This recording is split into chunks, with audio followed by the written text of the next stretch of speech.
Hello everyone, and welcome back to my channel. In our previous videos, we've delved into some of the most notorious and chilling criminal cases, bringing you stories of killers who shocked the world, such as John Wayne Gacy, the infamous serial killer whose gruesome crimes left the world in disbelief, and Richard Ramirez, better known as the Night Stalker, whose horrific acts in the dead of night terrorized California. These cases have captivated us with their brutality and left us pondering the twisted minds behind these horrific acts. Today we continue our journey into the dark world of crime, where unspeakable mysteries never fail to haunt humanity. In this video, we will be discussing a name that is infamous in the annals of true crime, Ted Bundy. Ted Bundy is one of the most notorious serial killers in American history. He was not only a brutal murderer, but also a man with an unsettling ability to charm and deceive, making it almost impossible for people to believe that he was behind such vicious attacks and murders.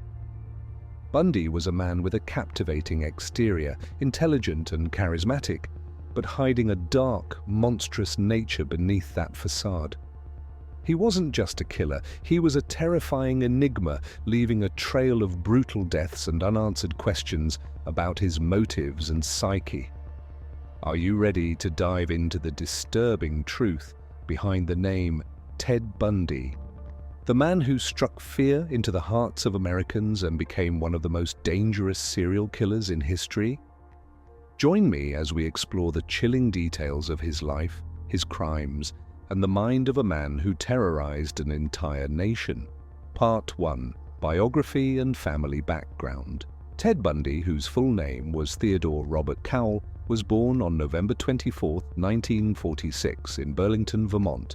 He was the son of Eleanor Louise Cowell, a young woman who was only 22 years old when she gave birth to Ted. His early life was complicated and marked by uncertainty.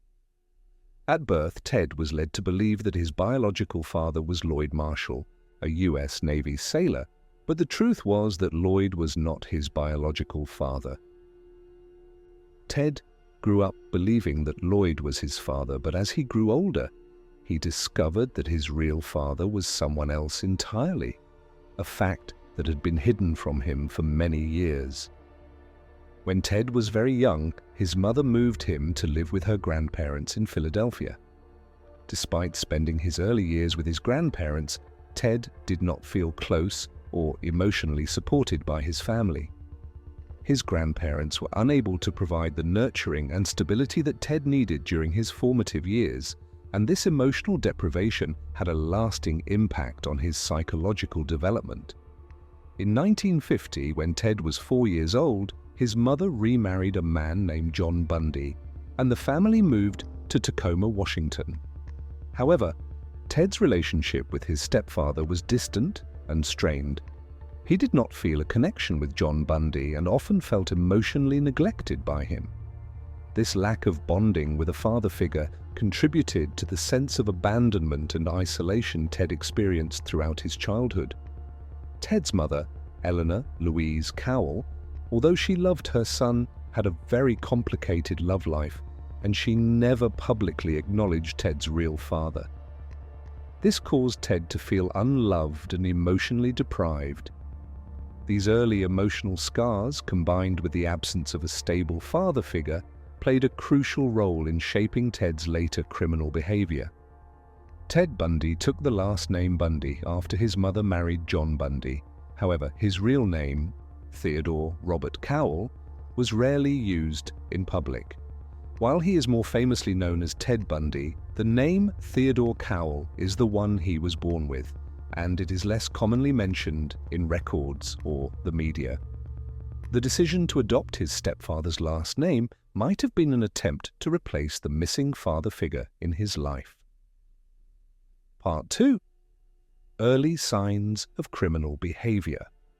From a young age, Ted Bundy began showing signs of abnormal behavior and psychological traits. These early behaviors were not immediately criminal acts, but were warning signs of the development of a future serial killer. One of the first signs was Bundy's cruelty to animals.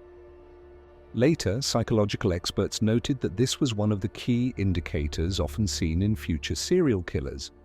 Bundy displayed a disturbing lack of remorse or empathy when harming animals, especially during his childhood.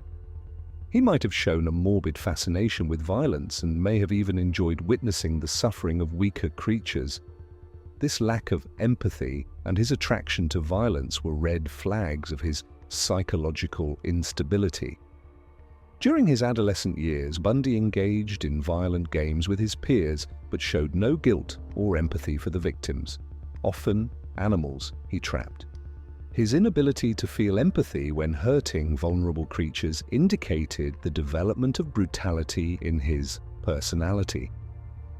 Although Ted Bundy was attractive and socially adept, he always felt isolated and unable to emotionally connect with those around him. He often felt abandoned and unloved, especially by his father. Despite being raised by his mother, Bundy lacked the emotional attachment and affection of a father figure. His relationship with his mother was also strained, as she never publicly acknowledged who his real father was, leading Ted to feel emotionally neglected. As a teenager, Bundy developed a growing resentment toward young women, particularly those who seemed to have complete families. He felt deeply hurt by the emotional neglect he experienced in his childhood, and this led to the development of a deep-seated hatred for women he perceived as being luckier than him. This culminated in a desire for revenge, which he sought through violent actions, including attacking and eventually killing women. Even as a young man, Ted Bundy exhibited clear signs of stalking and observing young women. He often appeared in public places, such as college campuses, where young women were easy targets. Bundy didn't just observe, he actively sought to engage and deceive them, building fake relationships to lure them into his traps. These behaviors soon became habitual and marked the early stages of his future attacks. Bundy also became fixated on violent imagery and events. He started paying close attention to anything related to brutality, revealing his disturbing link to death and violence. His obsession with these dark themes gradually shaped his increasingly dangerous and violent tendencies. Though there was no formal diagnosis at the time, psychological experts later suggested that Bundy likely suffered from antisocial personality disorder, sociopathy, and narcissistic personality disorder. These traits explained why Bundy did not feel remorse for his brutal actions and why he constantly felt a sense of power and control over others, particularly women. His selfishness and sense of superiority in his psychological makeup made him unable to empathize with the pain and suffering he inflicted on his victims. Ted Bundy's early signs were not overt criminal acts, but they reflect an unstable psyche, emotional deprivation, and an obsession with violence. These factors, combined with psychological trauma throughout his youth, gradually shaped him into a dangerous serial killer. These behaviors show that violence and brutality don't come from sudden changes, but from a prolonged buildup of negative emotions and distorted psychological behaviors. Part 3. Ted Bundy's most infamous murders. Ted Bundy is one of the most notorious serial killers in American criminal history, and the cases he committed were not only shocking due to their brutality, but also because of the coldness and sophistication with which he carried out his crimes. He attacked and killed at least 30 women, though the actual number may be much higher, and his murders spanned several states across the US. Each case shared certain common traits and a very distinctive method of attack. Ted Bundy became infamous for the cunning and secrecy with which he carried out his murders. He often lured his victims with very clever tricks, gaining their trust before attacking them. One of Bundy's most notable methods was pretending to be injured or in distress, and then asking his victim for help. Once the victim was close enough, Bundy would strike, often using a blunt object or other tools. He specifically targeted young, attractive women with long hair. His victims were mostly college students, and one common factor among his murders was that they typically occurred at night. Bundy traveled across multiple states, including Utah, Colorado, Washington, and Florida, continuing his violent spree with boldness and sophistication. Notable murders: 1. Washington. Murders, one of Bundy's most infamous killing sprees, occurred in Washington in 1974, where he abducted and murdered young female students on university campuses. His method involved pretending to be injured and asking female students for help, only to ambush them when they approached. Bundy's first victims included Linda Ann Healy, a student at the University of Washington. He kidnapped and killed Linda, later disposing of her body in a remote area. 2. Utah murders. After leaving Washington, Bundy continued his killing spree in Utah, where he murdered at least 5 women, again using deception to lure his victims. One of the notable cases was the murder of Nancy Wilcox, a college student who Bundy abducted and killed after deceiving her into helping him. 3. Colorado murders. Bundy also made his mark in Colorado. In 1975, he attacked female students at Colorado State University. He frequently appeared on university campuses where it was easy for him to target young women. He chose victims with attractive appearances, and his method of attack was always deception and surprise. 4. Florida murders. One of the most chilling incidents occurred in Florida in 1978, when Bundy attacked female students in a sorority house. After murdering his victims, Bundy would often take body parts as trophies, further escalating the grotesque nature of his crimes.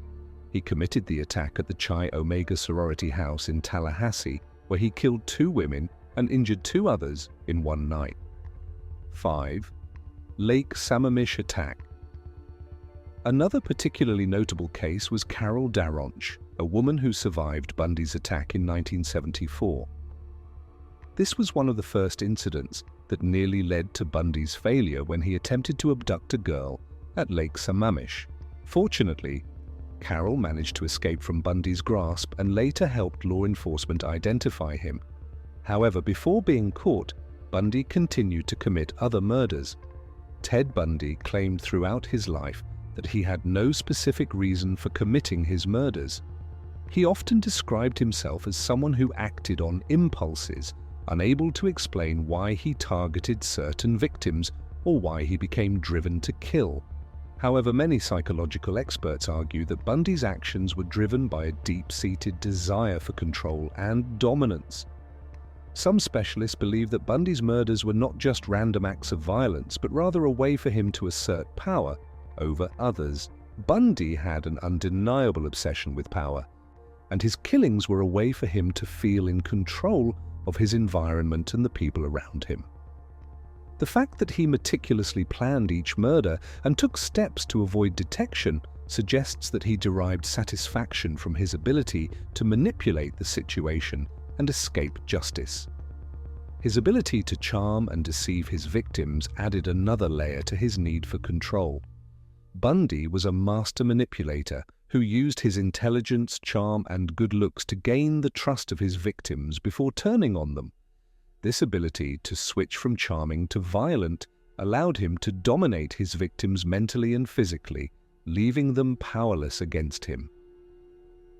It is possible that this feeling of invincibility, of being able to control the life and death of his victims, was a significant motivator for him. Bundy's obsession with power and dominance could also have been rooted in deeper psychological issues, possibly stemming from his troubled childhood and complex relationship with his mother. Furthermore, Bundy admitted to enjoying the fear and suffering of his victims, suggesting that his killings were not just about satisfying a physical desire, but also about inflicting psychological terror. This need to control, both physically and emotionally, may have been the driving force behind his killing spree. The satisfaction he got from seeing his victims helpless, from knowing that he could manipulate their fate, could have provided him with a sense of validation and self-worth that he otherwise lacked. Ted Bundy was a highly intelligent individual, and his criminal behavior reflected this intellect. Unlike many criminals who commit impulsive acts, Bundy's murders were carefully planned, and he took deliberate steps to avoid detection. His methodical nature allowed him to execute his killings with chilling precision, and he often employed a variety of strategies to evade law enforcement. His ability to stay one step ahead of the police for so long is one of the reasons why his case remains one of the most notorious in criminal history. From the outset of his criminal career, Bundy showed a remarkable ability to adapt his approach depending on the circumstances. Early on, he primarily targeted young women who were alone, often in vulnerable situations. He would often disguise himself with a cast or some other fake injury to lure his victims into a false sense of security. Bundy would then abduct them, often taking them to isolated locations where he could carry out his brutal attacks without witnesses. These early crimes were meticulously planned, with Bundy selecting his victims based on specific criteria, victims who fit the profile he had created in his mind. As his killing spree continued, Bundy's methods evolved. His killings became more violent, and his sense of entitlement over the lives of his victims grew. By the mid-1970s, Bundy had developed a more sophisticated approach. He began to target victims in a wider range of settings, using his charm and persuasive abilities to gain the trust of young women in public places, such as college campuses, parks, and shopping malls. Bundy also began to refine his techniques for abducting and murdering his victims, often taking extra steps to avoid detection by law enforcement. One of the most disturbing aspects of Bundy's killings was his ability to blend into society. He maintained a facade of normalcy, holding down jobs, attending college, and even running for political office. This allowed him to appear inconspicuous, and he used this camouflage to further his crimes. Bundy's capacity for compartmentalizing his life, separating his public persona from his criminal activities, played a major role in his success in evading capture for so long. Over time, however, Bundy's confidence in his ability to get away with murder began to work against him. His increasingly reckless behavior and the links between his murders became clearer to investigators. Bundy, once able to manipulate his way out of difficult situations, began to slip up. His final series of murders, including those in Florida, were particularly gruesome, and they drew increased attention from law enforcement. Bundy's attempts to avoid capture became more desperate, but the police were closing in. In 1975, Bundy's fate began to shift. He was finally arrested in Utah after being pulled over by the police for a routine traffic stop. This arrest would lead to the unraveling of his criminal empire. Bundy's ability to evade justice for so long can be attributed to his intelligence, his ability to deceive, and his meticulous planning, but eventually, the pattern of his crimes and the persistence of investigators led to his capture. His arrest marked the beginning of the end of his killing spree, although it would take several more years before he was convicted and ultimately executed. Part 4. The Arrest and Trial Process. After years of evading the law and continuing to kill, Ted Bundy was finally arrested in 1975. Although he had attacked and killed numerous victims in various states, the persistence of investigators and the mounting evidence linking the cases led to his capture. The process of Bundy's arrest and trial not only marked a turning point in his case, but also became one of the most significant milestones in American criminal investigation history. Ted Bundy was first arrested in August 1975 in Utah. His capture happened after a police officer during a routine patrol noticed suspicious behavior from Bundy's car. Upon searching the vehicle, the officer found suspicious items, including objects potentially linked to the murders, such as tape and a crowbar. Bundy was arrested and charged with assault in Utah, but at the time, he was not charged with murder. Despite his arrest, Bundy continued to deny any wrongdoing. He insisted he was innocent and had no connection to the murders police suspected him of committing. However, with mounting evidence, Bundy gradually became the primary suspect in the serial killings across several states. His refusal to cooperate made it necessary for the police to use increasingly sophisticated investigative methods to gather solid evidence against him.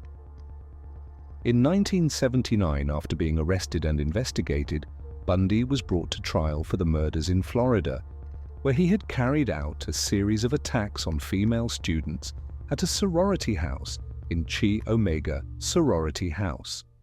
This trial attracted widespread public attention, particularly because Bundy represented himself during the trial. Using his intelligence and eloquence, Bundy argued his own defense, adding an extra layer of tension and drama to the proceedings. However, his self-representation also made the trial more intense, as he used his skills to manipulate the court. Throughout the trial, Bundy maintained his innocence and tried to deny all accusations. However, the evidence, such as fingerprints, physical evidence from crime scenes, and witness testimonies, clearly pointed to his guilt. Physical evidence, such as fingerprints and hair samples from the victims, made it impossible for Bundy to deny his involvement. Several eyewitnesses also confirmed Bundy's presence at the crime scenes and described his physical appearance. In 1980, Bundy was sentenced to death for his murders and was sentenced to execution by electric chair. After being convicted, Bundy continued to deny his crimes and appealed his case. However, before his execution, Bundy confessed to over 30 murders, though the actual number may be higher. He also revealed many details about the murders that had not been known, including the victims he had killed and how he attacked them. On January 24, 1989, Ted Bundy was executed at Florida State Prison. Before his execution, Bundy gave a final interview where he confessed to his crimes. He provided many new details about his victims, their locations, and his methods of attack that had not previously been known. His confessions sent shockwaves through the public as the grotesque nature of his crimes became fully understood. The Ted Bundy case had a lasting impact on criminal investigation practices, particularly in the use of modern forensic methods. Criminal psychologists studied Bundy's motivations and psychology in order to better understand the minds of serial killers. Bundy's story also highlighted key psychological factors involved in serial killings and the challenges of determining the motives of such killers. The success of investigators in capturing Bundy, as well as the use of forensic evidence such as fingerprints and trace evidence, marked a new era in criminal investigation and crime prevention. Bundy's case not only served as a grim reminder of the brutality of serial killers, but also became a landmark in the development of forensic science and legal methods in solving serial crimes. Ted Bundy was not only a brutal serial killer, but also a figure whose legacy continues to resonate in the field of criminal psychology and law enforcement. While Bundy's reign of terror ended when he was captured and executed, the survivors of his attacks played a crucial role in his eventual capture and in understanding the psychological makeup of serial killers.